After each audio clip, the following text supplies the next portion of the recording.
Mesdames et messieurs, bonsoir, très heureux de vous retrouver en direct pour ce nouveau numéro de Débat de Cité.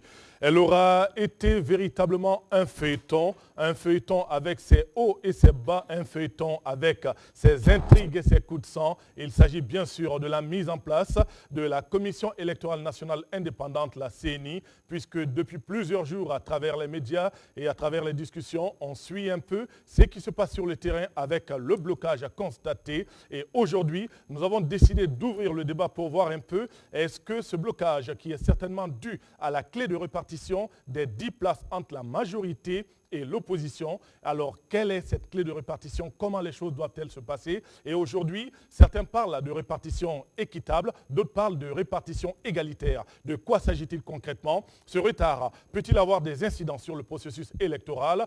Un consensus est-il possible encore entre la majorité et l'opposition? Ou alors, de quelle autre solution dispose l'administration? Je vous remercie infiniment. Si j'ai dit que dans le passé il y a eu consensus, certainement qu'il faut peut-être expliquer. C'est-à-dire, malgré qu'il y ait l'unanimité, lorsqu'une décision fut prise par l'autorité compétente en la matière, c'est l'administration territoriale, tout le monde a participé aux élections. Ça veut dire que quelque part, on a accepté donc la décision finale de l'autorité. Et nous sommes allés aux élections.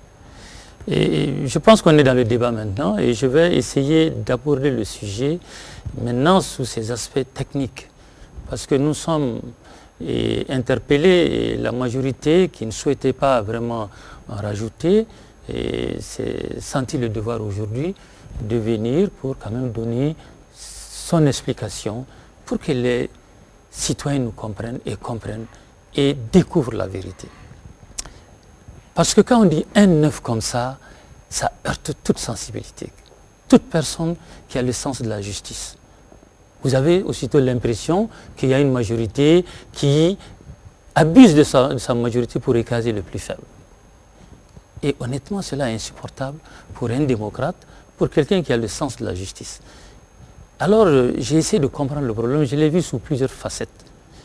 J'ai pris notamment 3 critères. Le premier critère, c'est le critère démocratique. Ce quota de 9-1, comment il a été pris? Je rappelle que ce fut en plénière de tous les partis politiques, majorité et opposition, réunis. La question a été posée, les débats ont été houleux, mais la majorité s'est dégagée pour le quota 9-1. Donc ça veut dire que le choix est un choix qui a été fait démocratiquement. Le choix peut être fait démocratiquement, mais il peut ne pas être conforme à la loi. Le deuxième principe que j'ai essayé de vérifier, c'est le principe de la conformité avec la loi. Ceux qui m'ont précédé, je pense, ont été assez précis. Je n'ai pas beaucoup de commentaires à faire.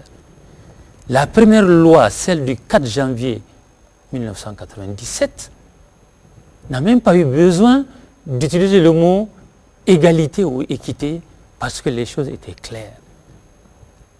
On l'a rappelé tout à l'heure, la CENI était composée de 30 membres, 7 pour la majorité, 7 pour l'opposition, donc égalité, et 8 pour l'administration territoriale, pour l'État, et 8 pour la société civile.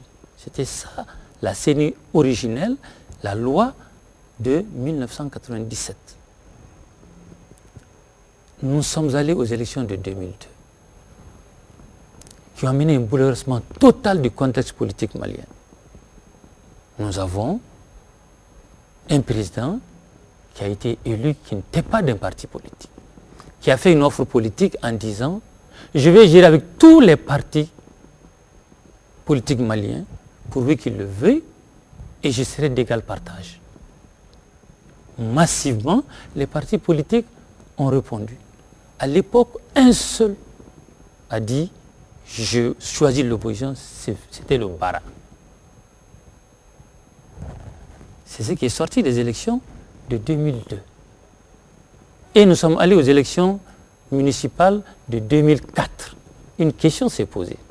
Parce que ce soir, il faut qu'on explique les choses. Et on a voulu constituer la CENI. On s'est heurté à un problème. Tous les partis sont de la majorité, sauf le Bara qui qui n'était même pas représenté à l'Assemblée nationale. Fallait-il donner tous les sièges de l'opposition à un seul parti qui est dans cette situation? Les débats ont abouti au fait que ce ne serait pas juste, ce ne serait pas équitable. C'est ainsi que la loi électorale a été revue et on a apporté le terme équitable. Dans la première loi, on n'a même pas parlé, parce que l'égalité de fait est là, les nombres étaient donnés, 7 pour la majorité, 7 pour l'opposition. C'est comme ça que le terme équité est arrivé. Il est arrivé pour prendre en charge une bonne nouvelle qui n'existait pas. Et c'est ainsi que les postes ont été distribués. Je dois préciser que à cette époque, le Bara a eu 1. En réalité, on a donné aux différents groupements de l'époque, mais si vous voyez bien le Bara étant le seul, déjà ce fut le 9-1. Parce que le Bara, qui s'est déclaration de l'opposition, a eu 1, les autres on les a partagés au groupement sans beaucoup chercher à comprendre. Voilà comment est venu le thème équité. Nous sommes passés aux autres élections. Et cette fois-ci, en faisant appliquer l'équité, on a tenu compte des partis qui étaient dans l'opposition et on n'a plus appliqué l'ancienne loi. Elle n'est plus de mise aujourd'hui. Aller au 5-5, c'est aller à l'encontre de la loi. Et je suis tout à fait d'accord avec ce qu'a dit donc, M. Tekete de la société civile. Aujourd'hui, donc, on dit équité et il y a jurisprudence dans la mesure où les dernières signes, c'est 7-3. Alors pourquoi 9-1 aujourd'hui? Parce qu'il ne faut pas prendre le jeu comme de la gourmandise ou bien comme un excès. Il y avait, quand on est passé en 2004 au 7-3, c'est parce qu'il y avait un certain nombre de partis qui ont des députés à l'Assemblée nationale qui ont rejoint les rangs de l'opposition. Le SADI notamment était dans le gouvernement avant, a rejoint l'opposition, comme le RPM et le parrainage, je crois. Donc, c'est ainsi qu'on est allé au 3-7. Mais avec à la faveur du dernier remaniement. Et le débat a eu lieu entre partis politiques. Il a été décidé que tout parti qui entre au gouvernement n'est plus comptabilisé dans l'opposition. Donc il ne reste que le seul SADI, en tout cas à l'Assemblée nationale aujourd'hui. Et je vais aller beaucoup dans le détail, je ne veux pas monopoliser.